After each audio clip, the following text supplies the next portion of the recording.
Hong Kong, our final stop after nearly a month on the road. We flew here after disembarking the cruise ship in Singapore, and in hindsight, we probably could have stayed longer in Singapore, but this stop had purpose behind it. It gave Melissa a chance to see Hong Kong for the first time, and it gave me a chance to come back after almost 20 years. The last time I was here, Hong Kong was still a British territory. Today it isn't, and I came expecting that difference to feel obvious. Maybe a little bit heavy, maybe uncomfortable. But honestly, it didn't. Hong Kong felt very much like the place that I remembered, maybe a little bit bigger, a little more vertical, but the rhythm of the city felt exactly the same.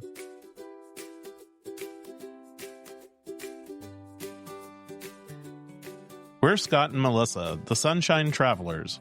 We're all about exploring the world and sharing the journey with you, whether you're a seasoned traveler, dreaming of your next adventure, or just here for the stories. No matter where you are on your travel journey, we've got firsthand experiences, tips, and plenty of inspiration from some of the most amazing places on Earth. So buckle up and get ready to travel with us.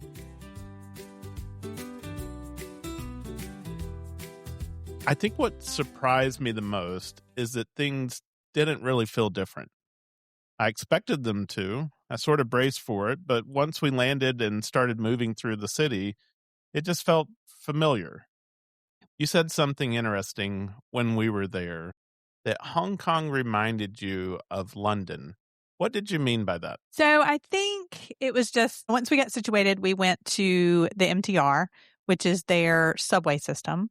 And I think that just felt very familiar, like using the underground. We took a few minutes and looked at the map to kind of see, okay, where are the stations and how does this work? I think that just felt familiar. And then the fact that it's just, you have the city and the big buildings, but mixed in with places to eat and just lots of different transportation. So double-decker buses, shopping, and water transportation as well. So you have, the river there and you have the water here. I guess, too, like most everything still has a lot of things in English as well. So, I mean, you do have the Chinese, but you have that. So I just think it felt very, familiar almost, like London, even though I had never been there. So I just felt like that was interesting. Yeah, it's just on the other side of the world. And once we started moving and navigating the city, I would say that political shift kind of faded into the background. You didn't think about it after that. One of our main goals in Hong Kong was to experience the city through various public transportation. When I was there, I had someone take me on a transportation tour the first time. And so I wanted to share that experience with Melissa. We started out with the MTR, which she talked about, and she's right. It's set up. It's got these maps. The mines have different names. They have different colors. They have the stops along the way. And so if you know how to navigate London City Tube, I think you could easily navigate the MTR. And the MTR was actually connected to our hotel through this kind of shopping mall thing. And right away, it was clear how easy Hong Kong was going to be to navigate. And with a few minutes, we had found our anchor points across the city, and now we're on our way. And then, Melissa, we used a water taxi at one point to cross the harbor.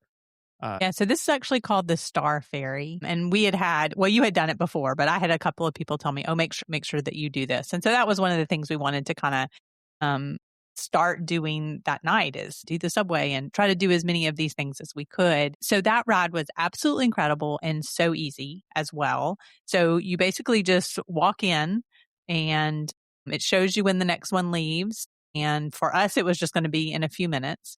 We had heard before, people had told us that it would be easiest if we downloaded the Octopus app, and you have to load a little bit of money onto that. You can use that for transportation. You can use it to pay for things in stores and things like that. But honestly, after the fact, we found out that just like London, we could have used just like a tap to pay credit card as well. And I think that works the same way, like you have like a cap for the day, et cetera. But since we had loaded the Octopus card, we just used that. So either way, it was super easy to navigate. We did this at night, which highly recommend that you do this at night. Can I say one thing about the Octopus card before we go into the Star Ferry? Is they do require you to put a minimal amount onto that Octopus card. And I think it's like 50 Hong Kong dollars or something like that, maybe 100 Hong Kong dollars. But that's the only thing to know because it's going to be difficult to get that back off afterwards. Yeah, and I think we could have been more intentional to say, "Okay, let's go to the shop and buy something or whatever," but it wasn't very much. It wasn't very much money. But with the Star Ferry, like I mentioned, we did this at night. Highly recommend that. And if you're here for several days, it's super easy. Like it would be easy to take back and forth places. So you could do it during the day and you could do it at night, but just really seeing everything lit up at night from across the harbor. We only took it one direction, but you could take it in either direction as well, or do it one way and, come straight back or whatever. So I also felt like that it was fairly easy to find. We kept seeing signs too, because we knew, okay, when we got off the MTR, here's the direction toward the water. And then there was some different signs. And then when you kind of made your way over there, you could kind of tell where that ferry entrance was. So we got off and we walked a little bit, but our next goal for that night was to try and ride the Ding Ding tram. So this is iconic. And from what I understand, it's really something that's only left in Hong Kong. Like you're not going to find this anywhere else. So this is a must. So let's talk about what this Ding Ding tram is. So they are like double-decker buses, but it's a tram. So meaning it has like a streetcar tram tracks and the electricity and stuff. So they are affectionately called Ding Ding because of the ding ding of the bell that is to warn people in cars that they are coming. They date back to the early 1900s. And then they started making them double decker as the population grew, as their popularity grew as a form of transportation, so it could carry more people through the narrow streets. So, like I mentioned, many other places have discontinued the use of the trams, but on Hong Kong Island, they remain as an inexpensive and reliable and a well-loved form of transportation, which I think every tourist needs to try and seek out and do this. So again, think of it as like a double-decker bus, but it's really narrow and tall. It's almost like it could be in something like a Harry Potter thing or something too, but they're really cute. Different ones are different colors. And they have very tasteful advertisements on them, like maybe advertising like a fashion thing or some exhibit that's coming up. But it was super easy to use. Like you could literally get on, and I think you had to tap when you got right. You get on and you ride, and then you tap when you get off. Because I nearly forgot to tap when I got off. Yeah, so it was really easy, and it's also in Google Maps. Will also tell you where they are as well, and the thing is this is probably more for most people to ride it just to ride it as a tourist. So it wouldn't be a big deal if you go several stops and get off or go and come back or something like that. But definitely want to put this on your list. Well, it goes right through that main financial district. And so I would imagine that a lot of people might use this as a part of their daily transportation. Yeah, and I'm not sure exactly where we got on, but I know that we got off at the Admiralty station, which was close to our hotel. And then, like we mentioned, we went inside, and then there was the shopping mall. And Yeah, we got on at the central station. We had to walk a little ways to go find the Ding Ding tram stop, but it wasn't far from the central station. And then got on, rode it to Admiralty because that's where our hotel was. I would also say that at night, you're going to find a lot of people. It may be true during the day as well, but at night, a lot of people are going to race to get up there and get those upstairs seats. Like maybe you get the better view from up there. yeah, and I would say too, probably the longer that you ride it, like if you wanted to be like right in front, you could ride it for a while and see if they get off, whoever's in front could get off. We did go upstairs, even with you having your crutches and everything, just to do it. So yeah, I definitely put that at the top of your list for Hong Kong. And then there's the tram that goes up to the peak. We also did this at night, which was fantastic. This tram's a bit more pricey, and you have to buy a separate ticket, which you can do that online or when you get there to the station. Now, we've read that it's super busy during the day, and you may have to wait a long time, but we went late at night and went right on, and I think there was a lot of people who bought their tickets just right then. And I was thinking about this the other day, is would this be a good thing to do during the day, or is it better to do at night the way that we did it? So I guess I'm kind of torn because seeing the view at night was spectacular. And I can also imagine that if it's like really hazy during the day, then you're just not going to be able to see the city really well. But we also had a clear night. So we were really spoiled with that. The other thing, though, is if you go during the day, there are things that you can do up there. So the building that the tram is in has a lot of shopping and restaurants and things like that. There is an observation deck that you can also pay to go in, but you don't have to do that. So don't think that you have to do that. If you do the tram and then walk out, there's almost like a Chinese pagoda type thing on the edge. And they said, oh, the view is just as good from there. But if you keep walking around in that area, like outside of that building, looks like there's restaurants and all kinds of things. So you would have time to explore. But we went up at night and then we bought a round trip ticket. We stayed for just a little while because the last one was going to go down in just a little bit. So I don't know. I've really enjoyed it at night. It would be neat to, if you had more time to look around up there and then maybe stay till the evening. For the more adventurous, there is a hike that goes from the central area up to this peak, but it was pretty steep. Yeah, it was very steep. There was times when the funicular. So I guess we should talk about what that peak tram is. It's basically a funicular. And at times it was going really really steeply up, I guess I should say. It was Disney themed. I don't know, some kind of Disney sponsorship or something, but it was not for Disney parks or anything, but like for the Mickey Mouse Clubhouse. Like they literally played, if you're familiar with the Mickey Mouse Clubhouse song, they played it over and over again, and that song like gets stuck in your head. So there you go. I would also say that when you're going up, the best seats, I believe, are going to be the ones that are on the downhill side of the funicular. I just don't know that even if you got those on the uphill side of the funicular, I'm not sure how much you would see because at certain times you were just kind of going straight up. But if you have those seats looking back down the tracks, you see how steep it is in the city below. So if you can get in there and you can get on early, grab those seats up front. Or when I say up front, I mean the ones that are on the downhill side of the train. And this was the first time that I had gone up to the peak. And seeing Hong Kong lit up from above is absolutely breathtaking. The ride itself is part of the experience, and the view at the top is worth every bit of the adventure. And like I said, it would be interesting to see if the view is nearly as good during the day, but go up there, maybe enjoy that high street, have dinner up there because there's lots of little restaurants, and then stay for the view at night. Because you can go back at any time that you want to. Like you don't have a timed ticket that says you've got to go at this particular time. Just before the last one goes down. Yep. And we did not wait for the last one. Scott was like, we're not missing that last tram. That's yeah. I was not walking down. And if I would say if you don't do anything else in Hong Kong, make sure you do this peak train is very well worth it. We'll put a link to it on the show notes. It's called Victoria Peak, and you can check out more information on their website. All right, Scott. So let's talk a little bit about what we ate.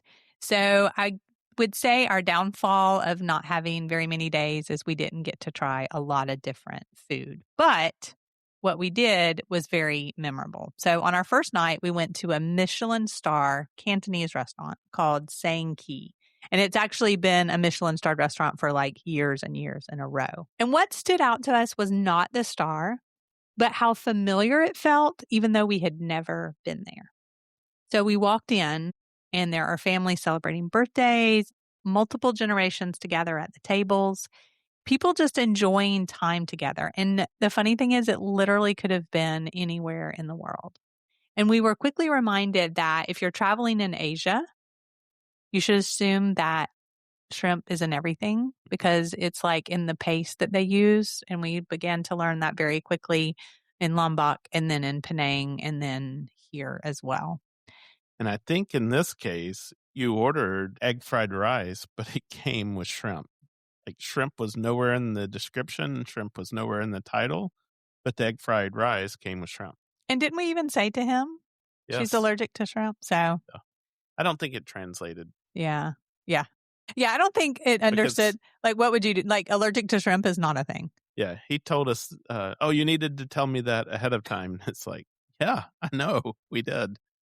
But, I wanted to just say real quick is this restaurant was recommended to us by the concierge at the hotel.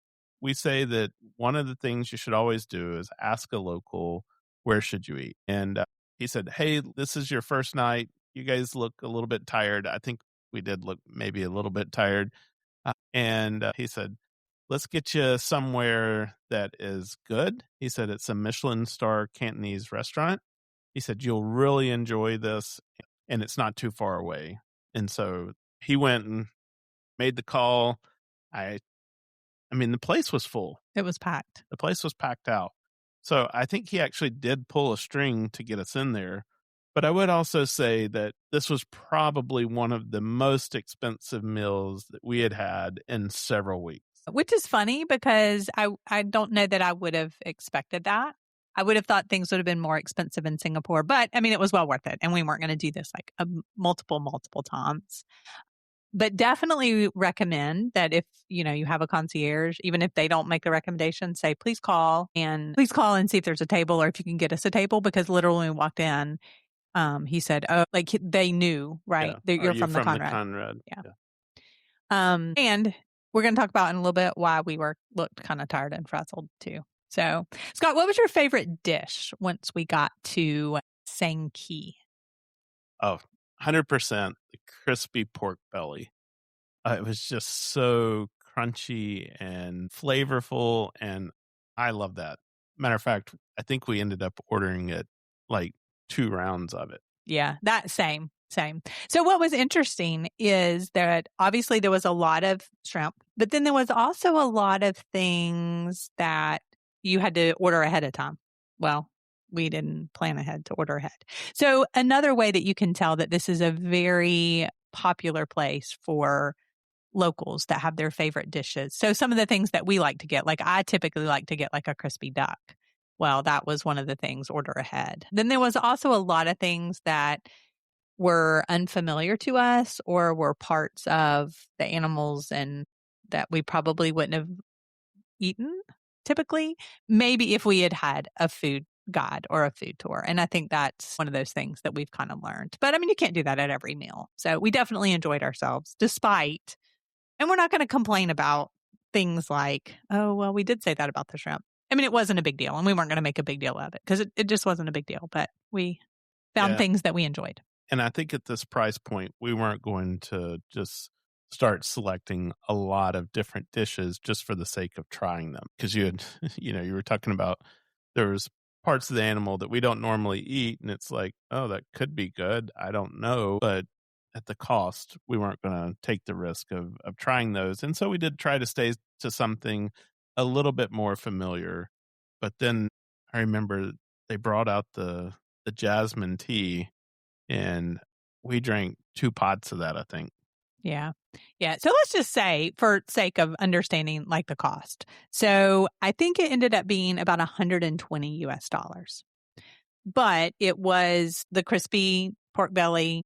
We had the rice with the shrimp, and then we got the rice without the shrimp. And I think we had one other meat dish and then a couple of the pots of tea. Did we have anything else?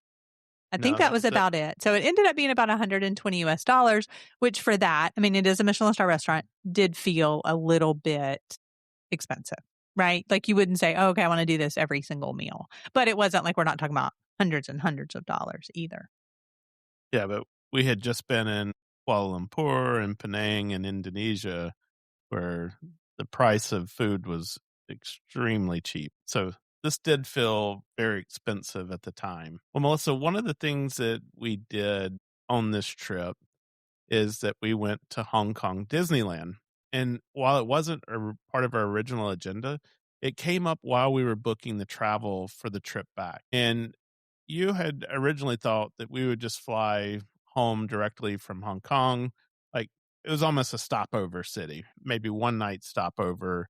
And then we would fly home from there. We had already been gone for almost a month at that point, and I think we were ready to get back and get home and to see our dogs and see the grandkids. But when we talked about the opportunity to go to Disney and asked you about that, for you, it was an automatic yes. Yes, absolutely. Percent. Visiting all of the Disney parks around the world, I think we've mentioned this, is on my bucket list. And so this was actually an easy opportunity to check that off. And it's funny because we had always talked about the transportation tour that you did. You wanted to take me back to Hong Kong. But we had also talked about that when you were there 20 years ago, the Disneyland Hong Kong had just opened. And there was a story that it was so packed out that people would literally throw their kids over the wall or into the park to enjoy the park because you couldn't get a ticket. Don't know if that's true or hearsay, but that was the stories that you heard. Funny enough, because we kept saying, how long has it been since you've been to Hong Kong? Well, Disneyland was having its 20th anniversary. And so that's kind of how that was kind of our benchmark for that. So I will say, thank goodness that we did not fly into Hong Kong one day and then try to leave the next day. Like that would have been too much. So let's talk about Singapore was different because we got off the cruise that morning. So it wasn't like we had any travel. Like we literally got off the cruise. So then we had the whole day. I think that I would have probably cried if we had like gotten there late, like get to the hotel, do all the stuff, and then you're literally leaving the next day. That wouldn't have given us enough time at all. So I'm so glad that we did this. So the other reason that we went to Hong Kong at all, it was just kind of on the flight path. Everything that we looked at to go from Singapore back home was going to have some kind of layover or stopover or something in Hong Kong. And so that was kind of what even prompted this in the first place. And you were like, well, let's just book that on our own separately and do this stopover. So back to Disney real quick. I definitely feel like that you can do this in a day. So like if you are there seeing Hong Kong, take a day to do this. There's only one park unless you just have a ton of time and want to stay at the Disney hotels and spend a couple of days. I mean, you obviously could, but I would say prioritize Hong Kong and then do this as extra. So I would also say stay in the city. As far as the park itself, though, I felt like it was roughly about the size of the Magic Kingdom in Orlando, give or take a little bit, but for the most part, I think it was around that size of a park. Yeah, and it doesn't open as early. They were supposed to have a nighttime show. It had gotten canceled because of some tragedy that they had had in Hong Kong, so they canceled it kind of out of respect. But yeah, about that size. I wouldn't say there are quite as many rides. And then there are shows that you would find in some of the other different parks. Scott, what would you say, I guess, surprised you the most about Disneyland Hong Kong? Well, there was a lot of people there, but the rides inside the park were not extremely busy, and the wait times for the rides were not extremely busy. So I was having a really hard time wrapping my head around that, but I think we figured out why that's so. Yeah, so lots of people there to take pictures. Lots of people there with different outfits and different costumes there to see a lot of the characters as well. They do have a fast pass or lightning lane system, but we went during the week. So they say holidays and weekends, you might need that. There might be more people. I would say more of the people riding the rides seem to be people who were visiting, right? And then the people who were there to see, like Zootopia had just come out, Zootopia characters are doing all their photo ops were maybe more local. That was kind of the impression that I got. Yeah. I made the comment that the lines for characters in those meet and greets were 10 times longer than the lines for rides. And that was a little bit surprising, but not so much because you definitely have this huge social media culture in Hong Kong. And Melissa talked about the people who had brought different outfits to change into. I mean, you saw people with 2 and 3 iPhones sometimes, or, different cameras. Definitely a lot of tripods, which aren't allowed at Disney World in Orlando, but a lot of people with their tripods, and you could see them, and they're just talking and talking and talking about the experience there. And so I think that's why most of those people were there that day, not for the rides. It's funny because also it says large tripods are not allowed, but smaller tripods you could have. So one of our favorite moments was actually something that we almost missed. I hadn't really planned to do like a lot of the shows. They have a Lion King show, which we've done. And so we wanted to really prioritize rides that were different, like completely don't exist anywhere else or were different.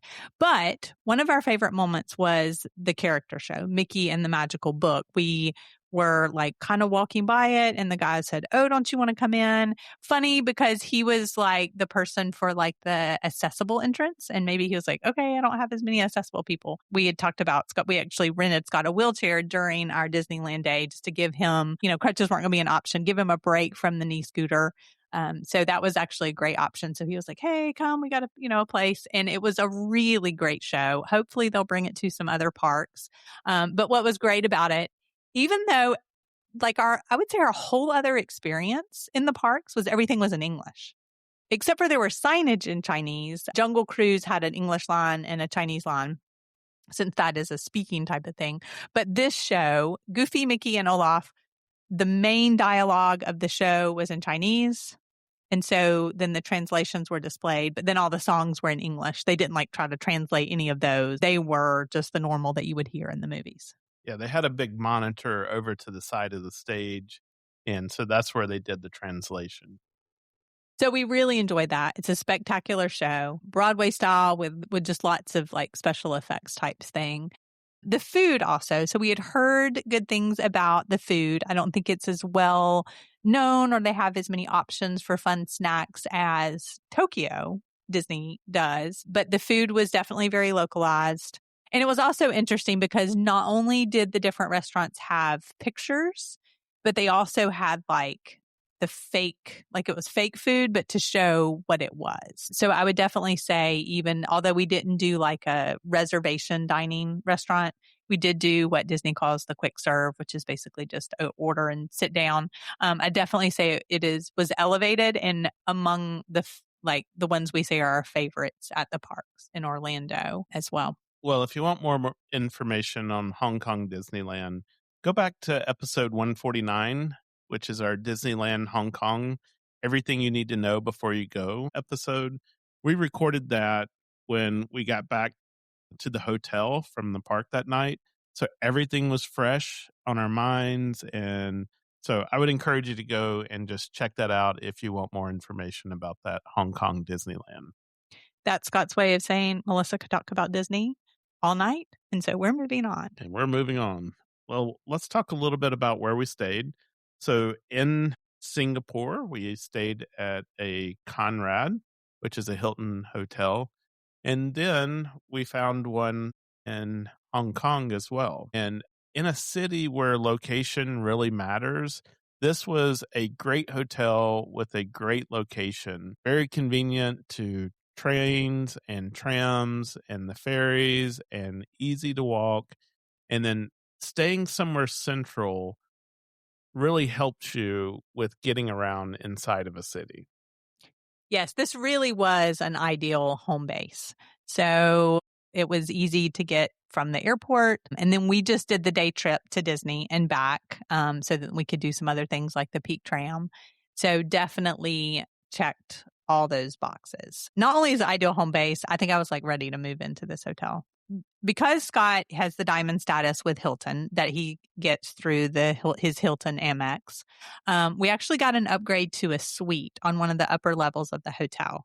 So this was on the corner. And so we had a view of downtown, well, the Shangri-La and downtown and the water on one side, and then the mountains and the peak on the other side.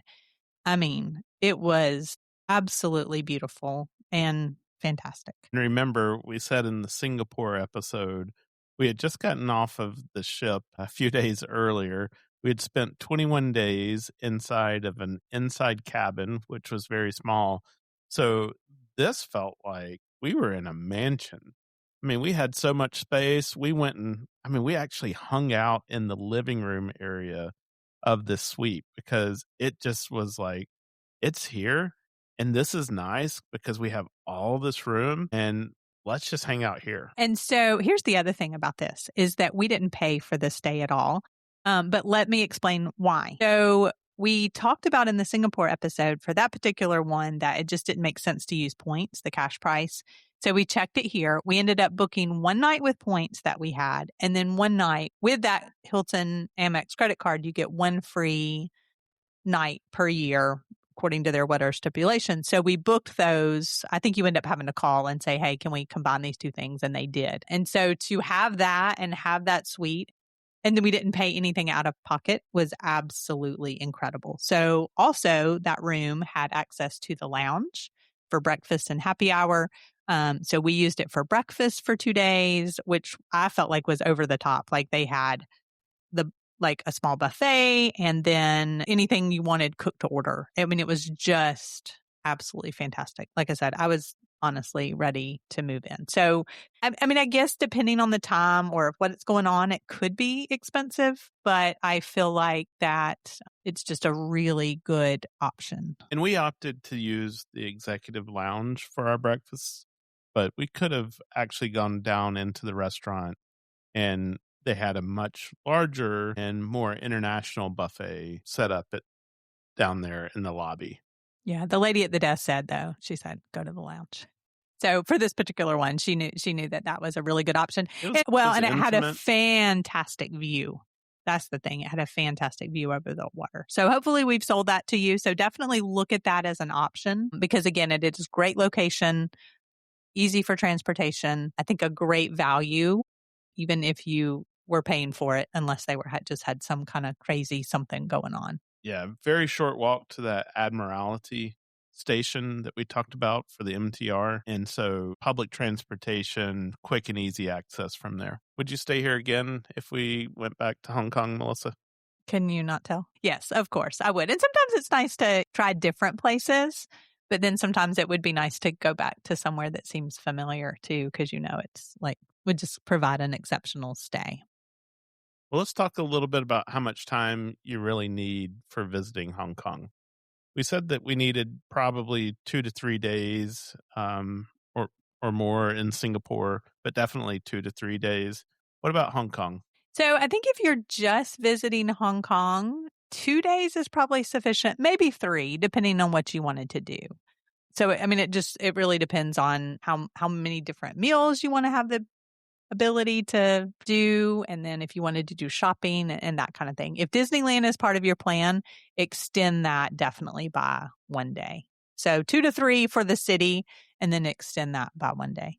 And we're not huge shoppers, so we didn't spend a lot of time in the shopping malls. Like we walked through it in the evening after all the stores were closed to get back to our hotel, but it was good enough for us to kind of look through the windows as we were walking by, and we were done. But in Asia, I would say shopping is very much a part of their culture. So lots and lots and lots of shopping available in Hong Kong.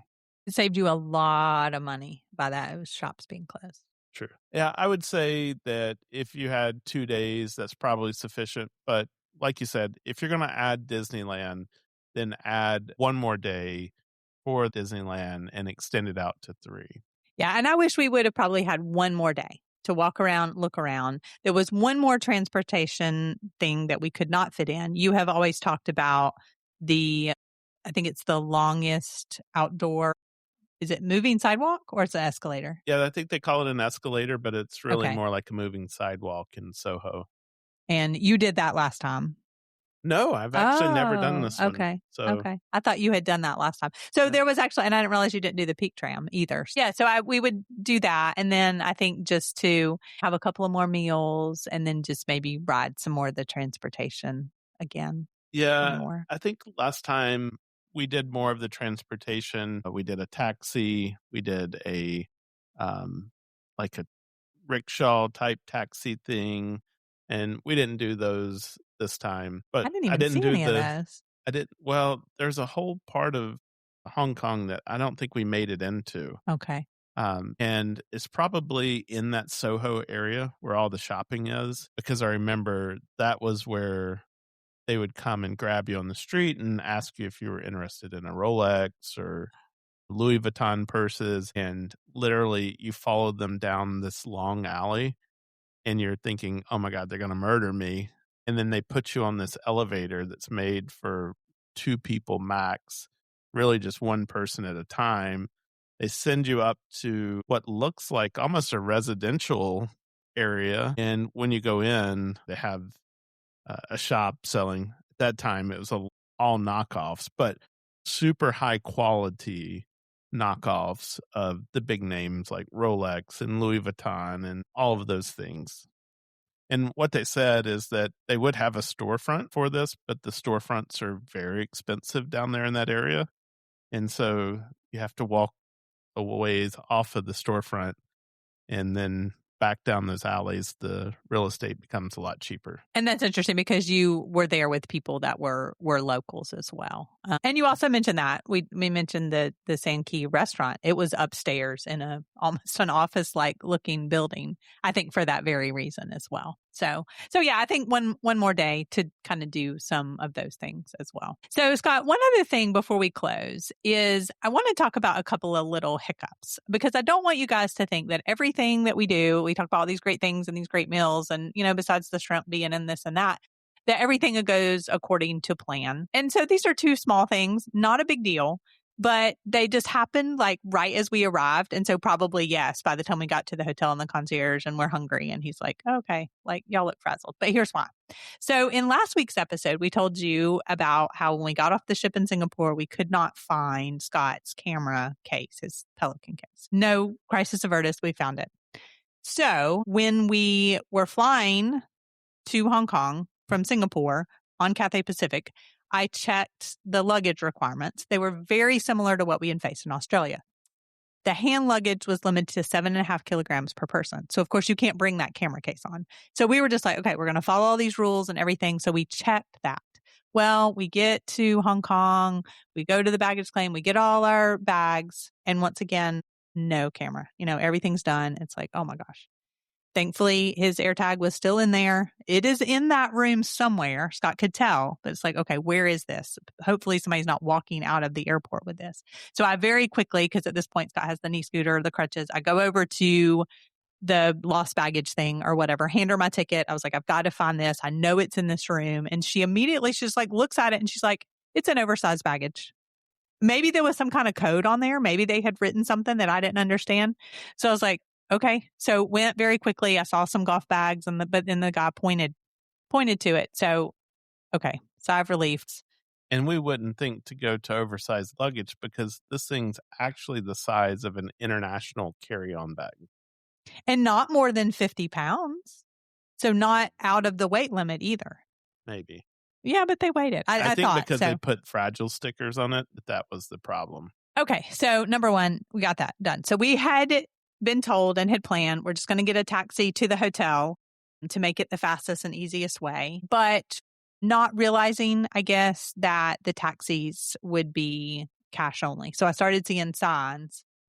Well, they told us they were cash only. Yes, they told us. We took a cab later and they all accepted credit cards. Yes. So I even asked like the taxi attendant, do they only take cash? She says yes. So it's like, okay, well, let's just take an Uber real quick. Problem was the Ubers weren't right there. I think this is becoming really common in a lot of places. And so we weren't sure where it was, but then this man said, oh, it's in this parking garage right here. It's a hotel parking garage, but it's right here. So of course, lots of people taking Ubers, but we're trying to figure out where. Because the guy's like, no, I'm going to meet you over here. And so that was the point where I think I realized I had started, especially on this trip, getting really good at just asking people. Like I probably over-asked that guy. That guy was probably like, why are you asking me these questions? I do not know. But we finally found the place. Funny thing is, the guy, like other people were getting into his van. And so we were like really confused. So we're just like, okay, maybe that's not him. And they do all this stuff and they get all this luggage. And I think at that point, that's when they realize, oh, this is not the car. And then he's still texting me, where are you? We have literally been standing by this car for 10 or 15 minutes. So finally we realize it's him and we get in and get to the hotel. But it was just like, okay. So that is why I said, if I would have had to then leave the next day, I think I literally would have cried because it was just, when you fly in like that, just some of the hassles and the obstacles. So everything turned out fine. You find your way. It just takes a little bit longer and it's a little bit more frustrating than you think it's going to be. So we were very glad to get to the Conrad Hilton and have a fantastic stay. and have a fantastic dinner.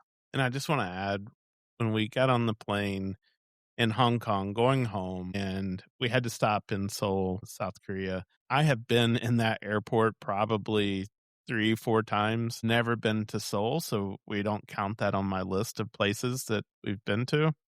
But it was so nice because all of a sudden we realized now we're on a Delta flight leaving out of Seoul and my status kicks in and we had been upgraded to Delta One. It was a hallelujah moment, just at the end of all of that, to be able to now say on this long haul flight, we're going to get up front and lay flat seats. And so it was wonderful.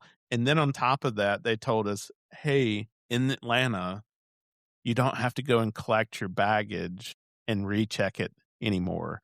It's going to go all the way to Jacksonville for you. So when you get off in Atlanta, go through customs, bypass the baggage thing.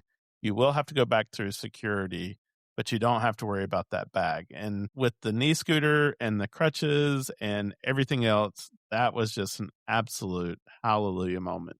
Yeah, I think we're ready to hug that girl. That's always been a situation that we haven't never understood. You literally get it off a carousel and you move it to another customer. No customs, no anything. I think the only advantage is for people who have bought duty free, because you couldn't carry that back through. And so I'm not really sure what you would do. We typically don't do that anyway, like liquids and duty free, like perfume or, alcohol or something like that. But yes, we were ready to hug that girl. So I say that just to say that we don't want you to think that everything is easy and goes according to plan, but just pack your patience. And honestly, try to stay calm, because I think sometimes you do try to, you do panic, but then just try to stay aware and think about what your options, and then quickly how to handle those situations, right? Quickly try to say, okay, let me go to this and ask about this bag before you jump to conclusions. Oh, somebody stole my bag. No, it just got put, whatever. And just try to calmly handle situations. Well, for me, Hong Kong was going back to a familiar place. Didn't seem to have changed that much. It was very much the way that I remembered it 20 years ago. And for Melissa, it was a city that felt familiar, even though it was new to her because of the similarities to London. Hong Kong turned out to be a really fitting final stop for this trip. After weeks of moving through different countries and cultures, what stood out wasn't how different it felt, it was how familiar it was. Coming back after nearly 20 years, I expected change to be the big story. It's under Chinese rule now, where it was British territory before, but instead, it was pretty much the same way that I remember. The people, the city, all of the hustle and bustle. And for Melissa, it was really a first impression that felt instantly recognizable, even though the city was completely new to her. Thinking back of how there were so many similarities to London, whether it was riding the MTR, crossing the harbor by ferry, or seeing the city from the peak, or even spending a day at Disneyland Hong Kong. It was the perfect ending to this trip. And as the final chapter of a long journey, it just felt right. Because sometimes the best way to end a trip isn't with something dramatic. It's with a place that quietly reminds you of why you love to travel.